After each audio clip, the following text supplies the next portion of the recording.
사도신경으로 우리의 신앙을 고백하겠습니다.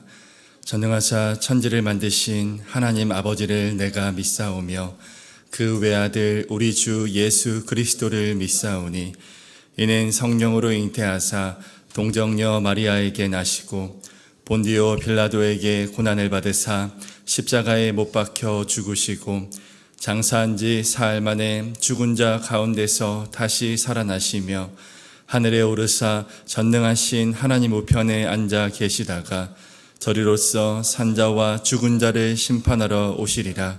성령을 믿사오며 거룩한 공예와 성도가 서로 교통하는 것과 죄를 사하여 주시는 것과 몸이 다시 사는 것과 영원히 사는 것을 믿사옵나이다. 아멘. 찬송가 312장 다 함께 찬송하시겠습니다.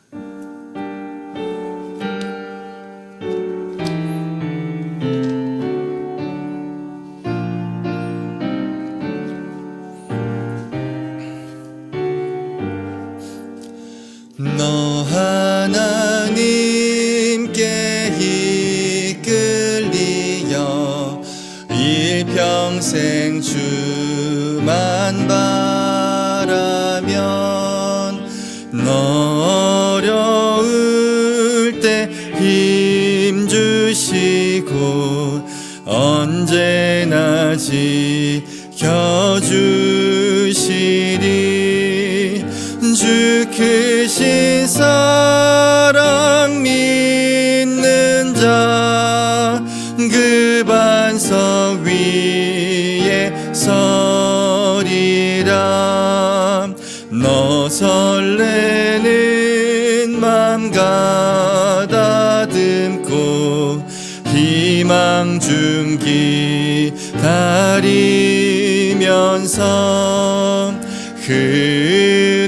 은혜로신 주의 뜻과 사랑에 만족하여라.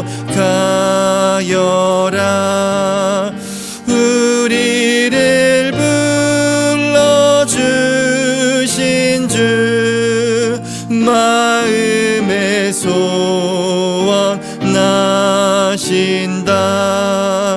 주 찬양하고 기도하며 내 본분 힘써다 하라. 주 약속하신 모든 은혜 내게서 이루어지리라. 잠되고 회시하는 자 주께서 기억하시리.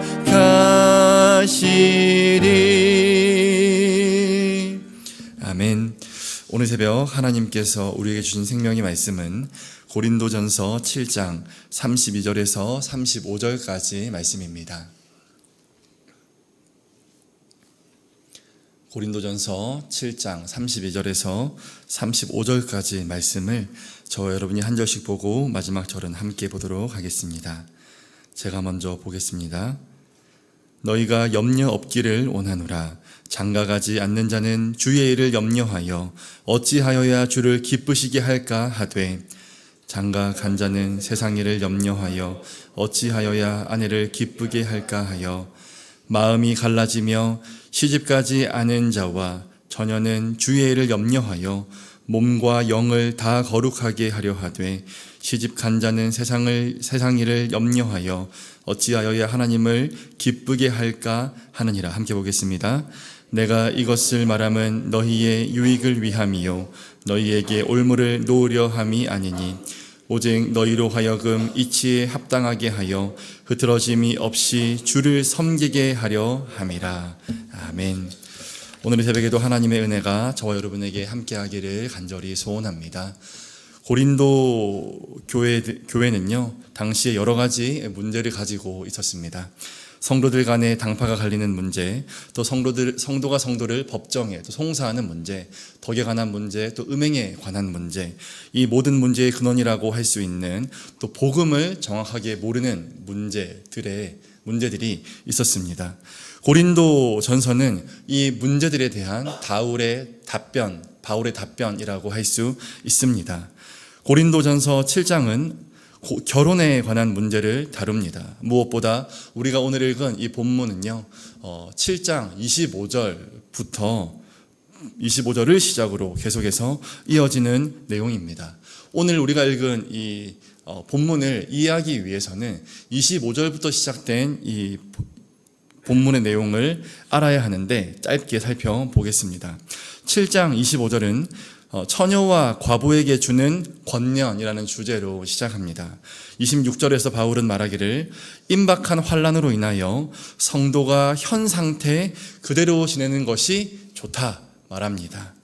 둘 다 중요한 메시지입니다. 지금은 임박한 환난의 때이다. 이게 첫 번째이고, 두 번째는 성도가 현 상태 그대로 지내는 것이 좋다는 것입니다. 임박한 환난이 난 주님께서 오실 때가 얼마 남지 않았다. 지금이 바로 마지막 때다라는 뜻입니다. 그리고 성도가 현 상태로 지내는 것이 좋다라는 것은 결혼한 성도는 결혼한 상태 그대로 지내는 것이 좋고, 결혼하지 않은 성도는 결혼하지 않은 그 상태 그대로 지내는 것이 좋다는 것입니다. 29절을 보시면 바울은 또 한 번 지금은 마지막 때라는 것을 언급하면서 남편들은 아내가 있지만 아내가 없는 자 같이 하라라고 말합니다. 명시되진 않지만 반대로 이 남편이 있는 아내는 남편이 없는 자 같이 행동해야 할 것입니다. 신랑과 신부의 관계는 이 신랑이신 예수 그리스도와 또 이 신부인 교회의 관계라는 것을 기억하라라는 뜻입니다. 그리고 31절 하반절에서 이 세상의 외형은 지나감이라 라고 하면서 또 한 번 지금이 마지막 때임을 이 사도 바울은 강조하고 있습니다. 그러면서 오늘 본문으로 이어집니다. 7장 25절부터 시작되는 단락에서 이 바울이 전제하고 있는 것은 무엇입니까? 지금은 바로 마지막 때다라는 것입니다. 그리고 바울이 말하고자 하는 메시지는 이 마지막 때에 성도가 부름받은 그대로, 현 상태 그대로 지내는 것이 좋다라는 것을 강조하고 있습니다. 결혼한 성도는 가정을 돌보면서 주님을 섬기면 됩니다. 하지만 가능하면 성도가 결혼하지 않고 주님을 섬기는 데 집중한다면, 거기에 올인한다면 더 좋다라고 이야기하는데 왜 그럴까요? 오늘 본문이 그것을 말하고 있습니다. 오늘 본문 32절에서 바울은 고린도 성도들이 염려 없이 살기를 원합니다 라고 합니다. 염려란 무슨 뜻입니까? 근심, 걱정 이런 뜻입니다. 바울은 고린도 성도들이 이 근심과 걱정이 없이 살기를 원합니다. 오늘 본문에 가장 많이 반복되는 단어가 바로 이 염려라는 단어인데요. 이 염려 없이 살기를 원한다라고 말하는데 이 이유로도 이 염려라는 단어가 등장하는데 첫 번째 이 염려에서만 걱정, 근심이라는 뜻이고요. 그 두 번째 이후에 염려 나오는데 거기에서 나오는 이 염려라는 것의 뜻은 이 근심, 걱정이라는 의미로 사용되지 않습니다. 그 이후에 나오는 이 염려라는 말은 보다 일반적인 의미로 사용되는데 바로 마음을 쓴다라는 의미로 사용이 됩니다. 마음을 쓰는 것이 이 긍정적인 방향으로 흘러가면 집중하게 되고 실행하게 되는 거 아니겠습니까? 마음을 쓰는 것이 이 부정적인 방향으로 흘러간다면은 걱정하게 되고 염려하게 되는 것입니다. 정리하면 32절 초반에서 염려 없이 살기를 원합니다 라는 것은 당신들이 걱정과 근심 없이 살기를 원합니다 라는 뜻으로 쓰였고, 이후의 염려는 마음을 쓴다라는 의미로 사용된다라는 것입니다. 계속해서 이 32절 말씀을 보시면 결혼하지 않은 자는 주의 일을 염려하여 어찌하여야 주를 기쁘시게 할까 하라라고 말합니다. 결혼하지 않은 성도들에게 주의 일을, 주님의 일을 염려하라라고 말하는데 이 염려의 일반적인 의미를 적용하여서 주의 일에 마음을 쓰라라고 해석할 수 있겠습니다. 그래서 주님을 어떻게 해야 주님을 기쁘시게 할까 하라라는 의미인데, 이 32절 말씀을요, 세 번역으로 보면은 이 내용을 분명하게 말하고 있습니다. 앞에 자막을 보시고 32절 말씀을 제가 읽겠습니다. 나는 여러분이 염려 없이 살기를 바랍니다. 걱정과 근심 없이 살기를 바란다는 것이죠. 결혼하지 않은 남자는 어떻게 하면 주님을 기쁘시게 해드릴 수 있을까 하고 주의 일에 마음을 씁니다. 마음을 쓰라고 말하는 것입니다. 성도가 결혼하지 않고 주님의 일을 섬기지 않으면 더 좋습니다.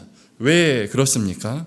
결혼하지 않은 성도는 챙겨야 할 아내도 없고 자녀들도 없고 오직 주님의 일에만 온전히 마음을 쓸 수 있는 상태이기 때문입니다.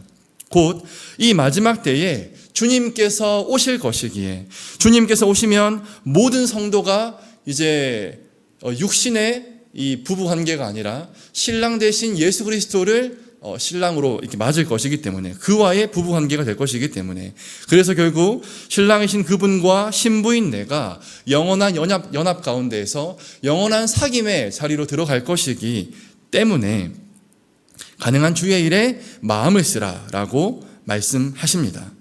그런데 이와 대조적으로 33절과 34절을 보시면 결혼한 성도는 가정을 챙겨야 하기 때문에 주의 일에 온전히 마음을 쓸 수 없다라는 것을 말씀하고 있습니다. 앞에 자막을 봐주시고 제가 말씀을 읽겠습니다. 장가 간 자는 세상 일을 염려하여 마음을 쓴다라는 것이죠. 세상 일에 마음을 써서, 이 세상 일이라고 하는 것도 부정적인 의미가 아닙니다. 세상 일이란 이 가정을 돌보는 일을 말합니다. 세상 일을 염려하여 어찌하여야 아내를 기쁘게 할까 하여 마음이 갈라지며, 이 34절 이 앞에 있는 말씀까지를 이렇게 하나의 문장으로 보아야 이 말씀이 이해가 됩니다. 장가 간 자는 세상 일을 염려하여 어찌하여야 아내를 기쁘게 할까 하여 마음이 갈라진다. 어디와 어디로 갈라집니까? 이 아내에게 쓰는 마음으로 갈라지고, 또 주님께 쓰는 마음으로 갈라지고, 결혼한 남성은 이렇게 마음이 두 개로 갈라져서 주님의 일에 온전히 올인할 수 없다라는 것을 본문이 말하고 있습니다. 그러면서 이 34절 하반절 말씀은 이제 이 모든 것들을 요약해서 말씀해 주는데요. 시집가지 않은 자와 처녀는, 결혼하지 않은 상태 아닙니까? 주의 일을 염려하여, 즉 주님을 섬기는 데 마음을 써서 몸과 영을 다 거룩하게 하려 하되, 자신의 결혼하지 않은 성도는 자신의 몸과 마음을 온전하게 거룩하게 할 수 있다고 합니다. 마음이 갈라지지 않기 때문에. 그러나 시집 간 자는, 결혼한 성도 아닙니까? 세상 일을 염려하여, 즉 자신의 가정을 돌봄으로써 어찌하여야 남편을 기쁘게 할까 한다. 그러므로 마음이 갈라짐으로 주님의 일에 온전히 올인할 수는 없다라는 것을 말하고 있습니다. 그러므로 35절에 이렇게 말하죠. 결론적으로 내가 이것을 말함은 너희의 유익을 위함이요 너희에게 올무를 놓으려 함이 아니니라고 말합니다. 결혼하지 않은 자가 결혼하지 못하게 하기 위해서 내가 이 말을 하는 것이 아니고, 또 결혼한 자는 너희가 결혼하는 것이 그래서 잘못이다라는 것을 말하기 위해서 내가 이 말을 한 것이 아니라 너희에게 유익을 주기 위해서 말하는 것이다. 어떤 유익입니까? 35절 하반절이 말하죠. 오직 너희로 하여금 이치에 합당하게 하여 흐트러짐이 없이 주를 섬기게 하려 함이라 라고 말합니다. 오직 너희로 하여금 이치에 합당하게 한다라는 것은 제가 처음에 말씀드렸던 그 메시지, 이 7장 25절부터 흘러져 오는 그 메인 메시지입니다.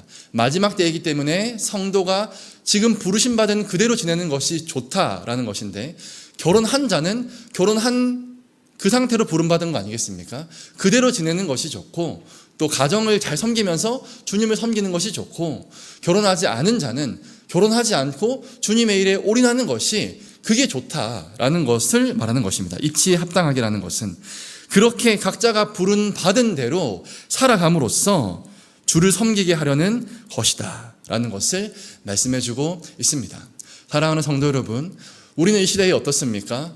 결혼하지 않은 성도는 자신을 위해서 결혼하지 않는 이 시대의 물결을 보고 있고, 결혼한 성도도 그 부부관계가, 그 가정이 나를 위해서, 자신을 위해서 부부 관계를 이루고 자신을 위해서 가정을 이루는, 자신의 무엇을 위해서입니까? 자신의 만족과 자신의 행복을 위해서 결혼을 이루고 가정을 이루는 것을 우리는 현대의 모습 속에서 볼 수 있습니다.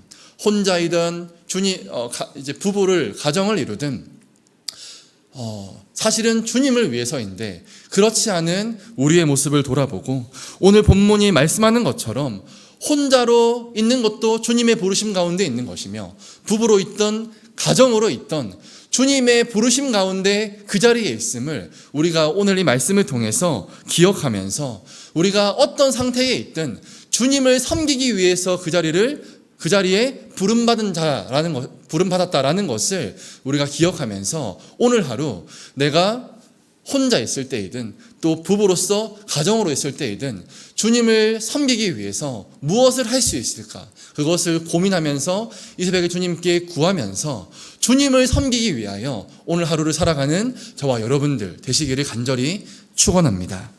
우리 시간 기도할 텐데요. 첫 번째로 이 마지막 때에 하나님께서 나를 부르신 자리를 잘 지키게 하여 주시옵소서. 두 번째로 부르신 자리를 잘 지켜서 나의 마음에 흐트러짐 없이 주님만을 섬기게 하여 주옵소서. 주님을 섬기는 오늘 하루가 되게 하여 주옵소서라고 기도하기를 원하고, 마지막으로 1교구 이 여다락방을 위하여 기도해 주시기 바랍니다.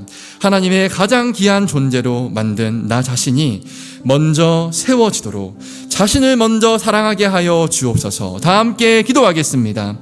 하나님 아버지, 우리가 이 마지막 때에